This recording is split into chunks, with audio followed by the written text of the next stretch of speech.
2018. When everyone is in their deep sleeps, Miss Huynh Tieu Huong, mom of over 350 children who have been being cared for and nurtured at Que Hong Humanitarian Center in Tân Long Quarter, Tân Đông Hiệp Ward, Dĩ An Town, was awakened, and this was the motherly feeling just whispered that another child has been left abandoned around here and was desperately in need of her warmth and protection. And it was the heart loaded with love to unfortunate children that led her to the main gate, where the child had been left on the single rock in the film of the comet. Without any of the slightest hesitation, Miss Tieu Huong's arms opened wide and hugged the child up, warmed it up, gave it the fresh vitality from a gently sweet milk bottle, and hastily repaired a new future and a new life for it under the roof of Quê Hương shelter. So, Miss Tieu Huong had another child bearing her own surname, and Quê Hương Humanitarian Center had a new member, raising the total number of children bearing the surname up to 352. When this shelter is preparing to enter the age of 18. Quê Hương Humanitarian Center has been established and officially put into operation since December the 10th, 2001 in Tân Phú District, Ho Chi Minh City. The center's main goals are to adopt, bring up and give its free education, and these goals focus on trade guidance and vocational training for helpless and disabled children, so that they can be self-confident to integrate into the whole community. The center's initial number of children was about 30. Apart from the available facilities and human resources, Miss Tieu Huong has also mobilized and appealed compassionate hearts far and near to join their hands and services with her to help offer these children the most decent life. Thanks to her endless love, along with the dedicated attention and care of the center teachers and nurses, most of the children feel genuinely warm and happy, as if they are living in their own home. Quê Hương Humanitarian Center is long becoming a household name, and thus its leaders and employees all know in advance that the number of disabled children is going to increase on a daily basis. Therefore, Miss Tieu Huong has come to Bình Dương province to buy a much bigger lot of about 2,100 square meters to ask for the investment and construction permission of a new facility here. With the active support of various levels of authorities of Bình Dương province and the joint efforts of the entire community, on December 10, 2003, 2 years after the setting up of the center in Ho Chi Minh City, another Quê Hương Humanitarian Center officially came into operation in Tân Long Quarter, Tân Đông Hiệp Ward in Dĩ An Town, Bình Dương province. This event did mark the road in terms of operational skills, although during the recent periods, the material basis and schooling conditions of Quê Hương Humanitarian Center have been still difficult and destitute, mainly of makeshift rooms made of bamboo and thatch. But more importantly, the inauguration of the new establishment in Bình Dương province has been the significant turning point towards the center, and Miss Huynh Tieu Huong herself in their humanitarian activities. Quê Hương Humanitarian Center has not only cared and brought up the disabled children, but in the face of the reality, that orphans, especially more increasingly abandoned newborns. The center has assumed the caring and bringing up newborns, largely due to the insufficient investments and unthoughtful preparation for this new work. Ms. Huynh Tieu Huong and her colleagues have encountered lots of difficulties and pressures in caring for these newborns and public opinion as well. Infants are at large, frail and weak, so that caring them cannot be simple at all. Here, all these newborns being raised at Que Huong Center have been left abandoned by their parents right from the moment they were born. They were not breastfed, not pampered and warmed up by their mother's warmth. So, the children's resistance or immune system towards some disease is very weak. A sick child can give rise to the spread among the others. Those who have been parents all well know that it is not easy for all of these children to live together in an environment as healthy as that in which we bring up from 1 to 2 children in our own homes. However, besides those who have always understood and shared such these charitable benefactions engulfed in difficulties and hard work, there are some public opinions that many children have not been well cared for at the center and ask the center to stop further adopting children. They do not understand that the goals of Ms. Tieu Huong and the compassionate hearts here are to make their charitable benefactions so when children are abandoned in front of the center, they cannot ignore them.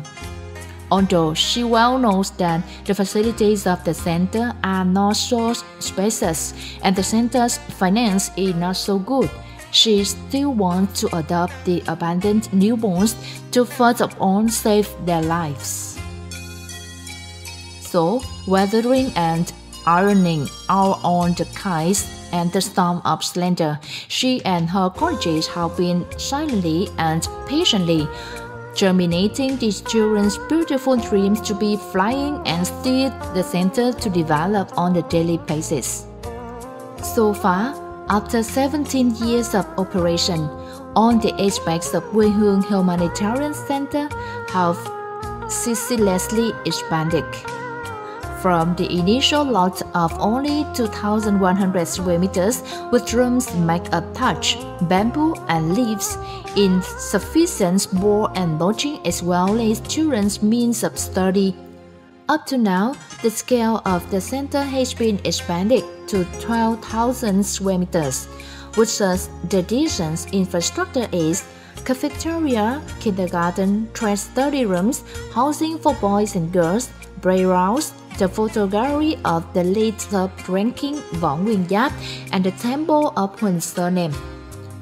Particularly in 2015, the center has completed and put into use Quê Hương preschool, elementary school, and junior high school, which is almost 2,000 square meters wide, 4 floors with 20 classrooms, rooms, and a canteen. With such the spacious and well-equipped facilities and the dedicated and thoughtful care and education of Tieu Huong's mother and the colleagues at Quê Hương Humanitarian Center, it can be said that the children have been tasting a dream deserving life, a fairy childhood loaded with happiness. Among the rights of children, perhaps the right of learning, playing, and being loved is the most basic and the legitimate demand, which needs the support of the whole society. Seeing through this, Ms. Tieu Huong is constantly striving to bring the light of knowledge to all of these children. Thanks to Huynh Tieu Huong Elementary School and Junior High School right in the center, all the children from the age of preschool to junior high school are all educated. Some older children go to the community schools.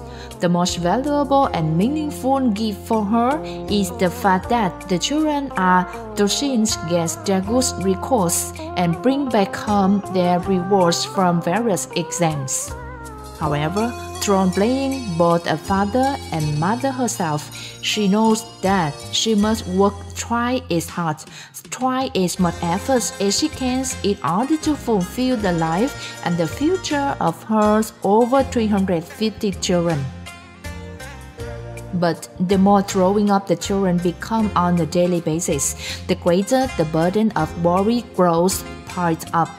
And she has to work harder and harder as well as staying farther away from them. The capital and the wealth that she has accumulated after dozens of years of real estate business began gradually shrinking. Her prime of youth and health are also on the decline, exhausted and worn out by the gliding by years. However, all these things do not worry her. What makes her worry is the fact that the children are to grow up without enough motherly full love, attention, and care, making them feel entirely complex to life. Therefore, when the Humanitarian Center enters its 18th year, also the time when these children enter their adolescence, Miss Tieu Huong's greatest wish is that there are many benefactors everywhere to become godparents to these children at the center, so that they can join hands with her to bring them up better and better. Whether physical or mental, each person can become a godmother or a godfather to each child, and that surely makes Miss Tieu Huong feel much more secure. Such a sponsorship can be sharing and or backing a part of schooling fees for these children as well as haunting the center to encourage them. At the time, Quê Hương treats family is solely exploiting with more fun and laughter, and that can help the children grow up more confidently, being more self-confident to integrate into the social community. 17 years to steer the boat named Quê Hương, 17 years to suffer from countless difficulties, pieces of slender and bad works from the mere mortals. It was thought that the small woman of Tieu Huong, struggling with some illness right now, has already collapsed and has long let things run their course. Despite the rumor people have started that she did exploit the children to make charitable benefactions for her self-interest and neglected them, or the rumor that she got the mountains of money from the big shots, but kept complaining. She still steadfast, being incredibly steady. Miss Tieu Huong sees that these poor children need the mom to be loved and protected. Such a seeing or saving is enough for her to iron out all the kinds of, to offer the children a warm family, a bright future, and happiness down the road. Now, after all the storms sweeping her, Miss Tieu Huong has still been working on the humanitarian journey with all her love and enthusiasm. Dreams and plans keep being conducted, such as building a charity hospital for the poor, opening an international school for the children, then getting a new facility in Hotline 3, Tân, Bình Thuận province from the Cái Joint Stock Company, and inaugurated the third facility in Tân An, Vĩnh Cửu, Đồng Nai province to further open up many life-changing opportunities to miserable lives. Especially, Miss Tieu Huong is steering the children reaching their adulthood to many army child schools to later join the army following the good example of the late top-ranking General Võ Giáp, contributing to protecting the country and the homeland. For over the past 17 years, apart from giving them a bright life and future, Quê Hương Humanitarian Center has staged many humanitarian journeys to disadvantaged areas at home and abroad to build and offer humanity homes, give scholarships, wheelchairs, buys and create treats for the needy people, children with particular difficult circumstances, with the amount of tens of billions Vietnam đồng. Additionally, on the holidays for the disabled and children, such as the Day for Disabled Vietnamese on April the 18th, the International Children's Day, the Mid-Autumn Festival, the occasion of the Center Foundation Day, the Lunar New Year, Que Huong Center always teaches exchange and entertainment programs to hand meaningful reliefs for these subjects. The happy and exciting songs hand-to-hand delivered reliefs, along with the delicious meals, regularly and steadily staged by Que Huong Humanitarian Center, have partially dissipated or released the losses and the disadvantages that these children have to suffer from, so that they can feel this life is warmer and more worth living. Having acquired such the results, along with the efforts of Miss Huynh Tieu Huong and her co-workers for over the past 17 years, Que Huong Humanitarian Center has always got the warm support from the leaders of such the agencies, from the central to the local organizations, individuals and enterprises as former Secretary General Lê Khả Phiêu, former Deputy Prime Minister Nguyễn Khánh, former Vice State President Nguyễn Thị Bình, former Vice State President Trương Mỹ Hoa, former Chairman of the Central Committee of Vietnam Fatherland Front Phạm Thế Duyệt, former Senior Lieutenant General Hoàng Minh Thảo. Businesses always accompanied her have been Đại Dũng Joy Stock Company, Đại Phát Food Company Limited, Trấn Kiệt Joy Stock Company, Bế Tĩnh Xích Joy Stock Company, Đức Hải Joy Stock Company, Liên Quê Sài Gòn Food Industry Company. Thus, the support has always been encouraging Miss Huynh Tieu Huong to have her more faith and energy to devote herself to the unhappy. Reaching the age of 18, the humanitarian journey of Que Huong Humanitarian Center keeps going on with many new plans and projects for the future. They are a free hospital for the poor, a cultural village for the children to play and have their daily activities in the space engulfed with natural colors, and a trade teaching center for the once misguided people to better themselves and start up again. And she still keeps working very hard, saving and accumulating each day to kick off each project after another. And above all, Miss Tieu Huong hopes that the social community is going to keep joining its hands and efforts with her along the way down the road to bring up more than 350 children to be useful grown-ups, so that they can confidently integrate into the social community and then firmly stand on their own feet.